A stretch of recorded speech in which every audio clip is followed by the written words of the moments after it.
Welcome to our penultimate episode of Big Brother Canada. My name is Jaemeel. On behalf of the Supermator Brothers podcast, this is episode, I don't even know what episode it is. Episode 27, recap and analysis of the nominations of week 10 for Big Brother Canada. I am running solo once more. So I'm happy to see you. I hope you're happy to hear me. And let's start it off. It's going to be a quick one because there wasn't really that much to this episode. Um, a lot of recapping what happened last week, and then also the BB Can Awards, and then some light sprinkles of information, and then the nominations, and that's it. Right. So we're gonna have to wait for um, our final bits that we'll see in the next two episodes.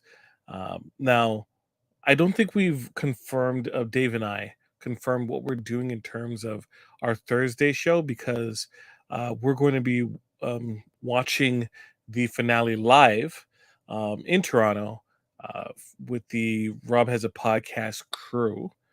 And so we might just jump on StreamYard and do a couple of pieces of things, probably some comments, some reactions, and that's it. We'll try to do our best to see if we can post information on our socials. So please stick to that. All right. But Survivor is going to be happening tomorrow. So there's that. We'll probably have like a more concrete plan as to what exactly is going on. So, yeah, as before, this episode is going to be a recap. Pretty straightforward and simple. I don't know. I thought I muted my phone. Apologies. And let's get started. Let's get it started. Okay. So, as always, previously on Big Brother. Oh, let me take down the banner. Alrighty. Previously, Taiwan Veto. Anika was HOH, and at that time you had was it Shania and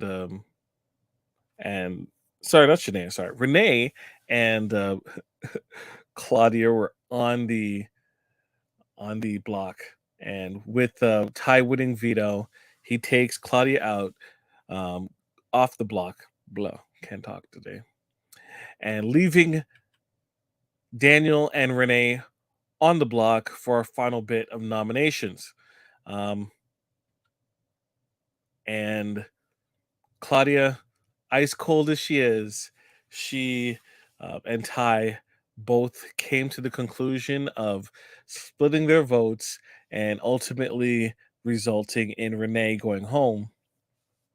But we do have a little bit of information that was given to us just before Renee's departure. Renee had a conversation with with uh, with Claudia, and was expressing how she was very sad that she wasn't able to convince Ty to to go as a trio, Renee, Claudia, and Ty. So she knew she was done for, and basically stated that she'll do her best to, you know, promote Claudia's game to the jury. And of course, Claudia was licking her lips, licking her chops because she has another person in the jury house that is absolutely behind her. But anyways, what happened at the end of last episode was you had uh, the HOH competition started, and we see the end of it. Um, no spoilers needed. I kind of flipped to the picture pretty early, but everyone knew what was going to happen. Ty wins. Ty wins, and he is the HOH, Final Four HOH, which is just basically immunity. Basically immunity. So uh, what I just mentioned before, the show starts to recap what happens 4 hours before the live eviction. Renee talks to Claudia, and Renee gives her a spiel. Um, what we do see is um, Daniel and Claudia have a conversation about how they're just amazed at how Ty has won again, and this was supposed to be their competition to win, and Ty won it. I mentioned previously in a previous episode that uh, Ty was actually going back and forth between Anika and Daniel and Claudia and Renee, uh, trying to study for this competition. So both of them are responsible in helping out Ty um, become the success that he is. Way to go, team! Great job. So Ty does introduces his HOH room. It's the same stuff you've seen this entire season. It's boring. Skip it. Right. Um, so he comes down and has a conversation with the team and says, "Well, who wants to go to Wendy's?" Um, with the kicker being all of them get to go, right? This initially didn't look good for Wendy's because everyone was kind of like, "Who wants to go to Wendy's?" And they're like, "I guess." I don't know. But they feign their excitement. Oh, we all get to go together! Yay! Um, so they go off for Wendy's. But who is the special guest to deliver the food to them? Kind of spoil it for people watching along, right? She has the famous line of floaters, you better grab your life vests. It is none other than Rachel Riley herself, two-time Big Brother player, one-time champion, multiple Amazing Race player. I believe she was on Amazing Race. Um, Ty um, is exalting her greatness. And, they have a brief conversation, but because it's the final Wendy's drive through, um, she um, asks if everyone else can come and join along so that they can have a conversation. So Ty slyly tells everyone, "Oh, I need help getting up the food," and surprises them with Rachel there. The great thing about the situation is that you could tell that people did not know who Rachel Riley was, especially Anika, who does not know this show really. So, and even Ty was like really digging all the trash she was talking in her clips. So he appreciated that. He liked that. He liked someone who was winning and then, you know, was who was talking all that crap and then also winning. So he was really digging her. Daniel, he was falling over himself, so happy that he got to hug her, um, because him being a big super fan of the show. Really appreciated seeing Rachel Riley. So after the the the the great festivities, there was a conversation about Rachel, and it led to a conversation about floaters and who are floaters, and Daniel really felt the need to talk about his game and how he wasn't a floater, and uh, clarifying the comparisons between a social game that Zach and Kuzi had versus his social game. Um, he was stating that Kuzi and Zach had a social game that was there to a social game for strategy. Like their focus of their social game was to be strategic and to control the game, whereas Daniel differentiates himself, stating that his social game was to move within the house, to gain knowledge, and to enable safety and put himself in a good position. That was his social game. A physical part wasn't really like in the cards for him. It's a load of hogwash, really, honestly. All of them had social games, varying degrees of successfulness. Daniel did indeed have a social game, but just because uh, Kuzi could win competitions and he only, 1-1 at this point. It feels like a stroke of luck as opposed to actual skill. He's, you know, kind of rewriting the narrative about himself, right? Especially in the latter weeks, he's had zero to no power, despite all the heavy lifting he did socially that he claims. We get the announcement that they're going to have the BB Can prom, which is going to be part of the BB Can Awards, and they have outfits for all of them to try on and wear. So we go into the actual event. They have them like it's like a prom. They're all dressed up to the nines and ready to go for it. Let me. I have to list all the different awards. So I didn't get all the names of all of them. Combination of me not caring, really, honestly. It's really tough these latter episodes because uh, they're not as interesting, really. Anyways, so the first one we have is the best behind the bleachers moment. And the nominees are only two nominees for each category is Dan S and Anika.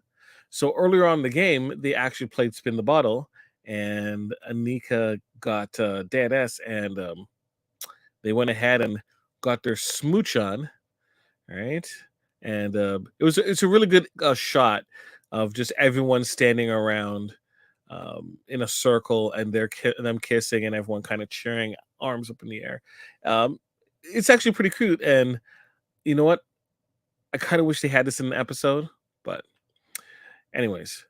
Um, and the second nominee is Claudia and Ty.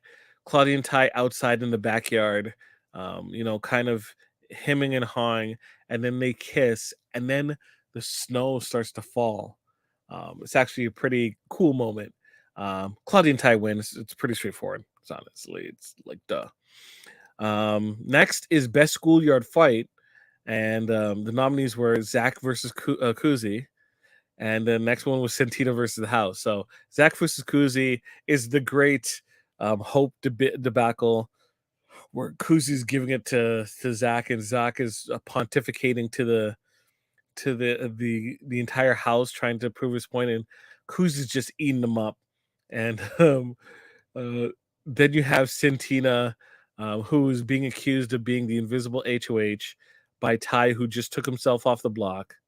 No, he wasn't taken off the block. He was taken off the block, but he was taken off the block, I believe, from Daniel. And he questions Santina, and then Santina is also directing the questioning to Renee as well. And Diana gets involved, and there's a lot of back and forth. It's kind of uncomfortable, but whatever.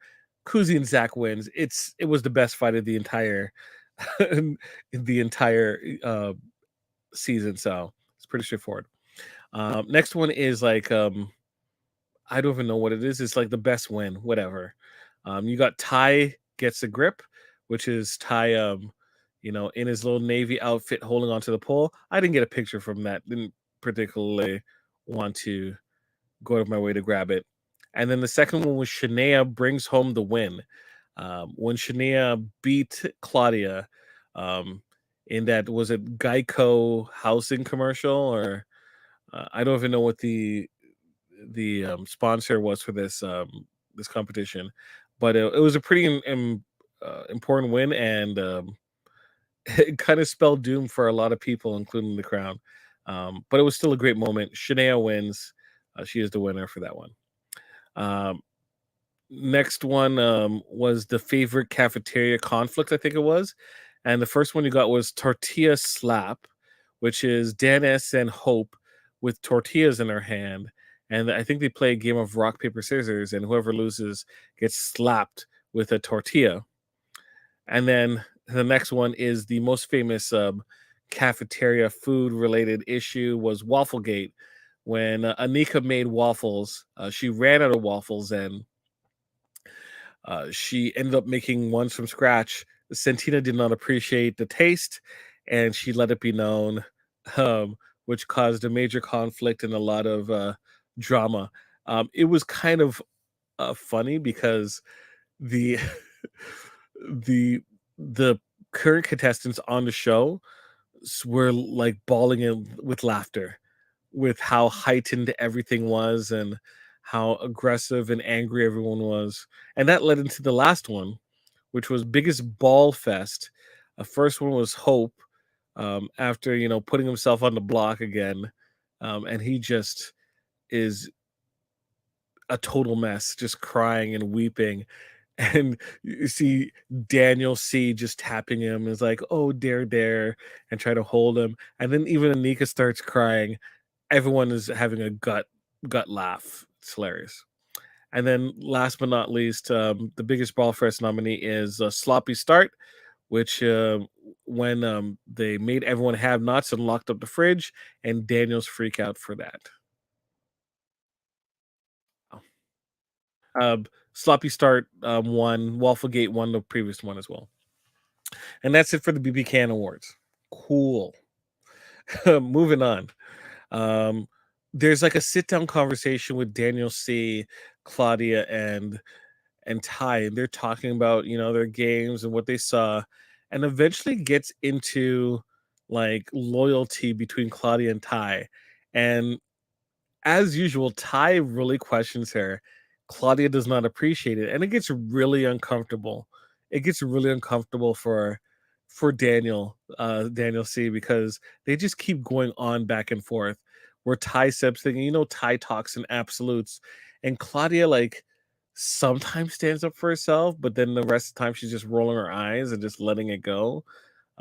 It's just really awkward. Eventually, Anika comes in. Claudia, fed up with it, just gets up and leaves. Right, and then later on, you know, Daniel and Anika talk about that wedge that's there and seeing how that goes. Anyways, we got our nominations. It's Daniel and Renee on the block, folks. It doesn't matter because the POV winner is the one who decides who gets to vote and who gets to go. So if Ty wins, Ty gets to pick who he wants as the POV winner. That POV winner, if they're on the block, will be off the block. Whoever's remaining will jump on the block, and that POV winner will then get to choose who is, eliminated. If you know Claudia or Daniel win, they're taking themselves off the block, and then they're going to choose who between the remaining person who's on the block and the person who was previously off the block gets to go home. And then, of course, if it's Anika, she would obviously not try to pull anyone off because she would have to come on, and then she just picks who she wants eliminated from the game. And we'll just wait and see for that veto, and then also who wins part one and part two, and eventually part three of the final competitions. And then we have the jury who will choose who is the winner of Big Brother Canada 11. And that's it. That's it. It's a pretty cut and dry episode. It wasn't like heavy in terms of information. It's pretty straightforward. What you saw, what I mentioned, is what happened. So good on you. That's really it. That's really it. So I don't really have any questions or anything like that, or any comments about the episode. It was pretty straightforward. As I mentioned before, to me, there's only two people deserving of winning right now. That's Claudia and Ty. And even though I don't like Ty, Ty's making a really good case for himself why he should win. But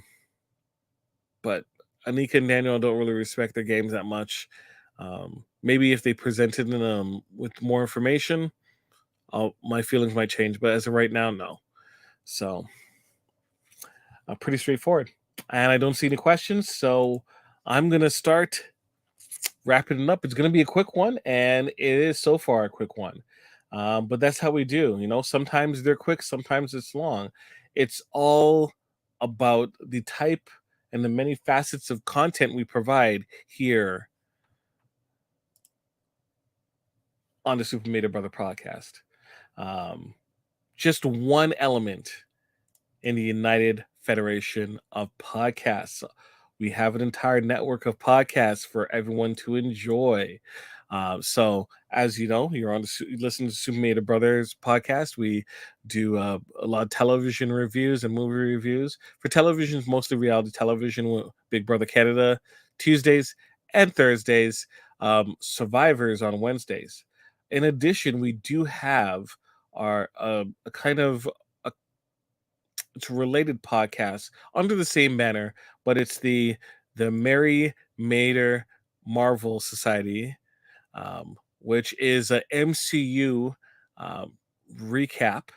And just on Sunday, we did Guardians of the Galaxy Volume 3. So you should definitely check it out. It's already posted online. So we're glad to have you comment on the video, or send us a message through socials about how you feel. Do you agree? Do you disagree? Let us know. Additionally, on United Federation of Podcasts, we have Aiming on Track. Aiming on Track is a podcast just recently started, 4 episodes in, to my knowledge, where Eamon, who is Dave's son, um, goes over track by track and reviews it with an album with a guest, and they talk about the album in its whole. It's a great experience. Check it out. On Wednesdays, there's the Hellbound podcast with Popularity Papers Michael Chan. Check it out on YTV and Stack TVs every Mondays at 6 o'clock. And Alex Blackburn, where they review movies, horror movies, and also they do like little small clippets uh, for movie reviews as well. Um, you have X Rated, the X Men animated review show, where they are currently reviewing X Men, the animated series from Fox, way back in the early 90s, in preparation of X Men 97, the Disney show that's going to be released later on this year, hopefully. So definitely check that out. Davan and Andre Mayette host that. Speaking of Andre Mayette, he hosts the Graphic History podcast. It's a review, not a review, but an interview podcast where Andre, who's a great reviewer, talks to various artists, writers, um, you know, anyone in the geek space. I thought I muted it. And this week, he was talking about the history of Godzilla. Definitely worth checking out. Um, we have Trivial Debates. It's our debate show where 3 guests are paired against each other by one guest host who takes a theme and crafts questions that the 3 contestants must do battle. And I think our next episode is a Mother's Day episode. I think it's coming later this month. Please check our socials for more information. Next, we have Hold Up. Hold Up, a movie review podcast. I was on this episode this recently, last week, Wednesday. It was about heists. So we reviewed 3 movies, 2 movies prior to the year 2000, one post. So it was The Pink Panther from 1965, Out of Sight in 1998, and it was Victoria from 2015. So definitely check that out. And last but not least, we have the mothership, Live Long and Podcast, which is what started off this whole network. It is a Star Trek review podcast, but not just Star Trek reviews. It's also deep dives and unboxings. On Mondays, we do a review of Enterprise episodes. We're reviewing it all the way from the beginning, but they're coming close to the end. So definitely hop aboard. Check it out Mondays. Enterprise at 8. Uh, Currently on hiatus is D Space 9 at 9 on Tuesdays. It should be coming back shortly. And then Thursdays typically is whenever we review new Star Trek content, like the new TV shows. The next new TV show is Strange New Worlds, which will be coming later this year. But Star Trek Picard just wrapped up, so you should definitely check that out. Our reviews for that. And that's it. So this is our guess our last formal episode of Big Brother, and we'll do something special hopefully on Thursday. Um, Thank you for watching this season; it's greatly appreciated. Enjoyed the time spent with you all. watching the show. I love Big Brother Canada. I love Big Brother in general, but there's something special about doing the home the home show.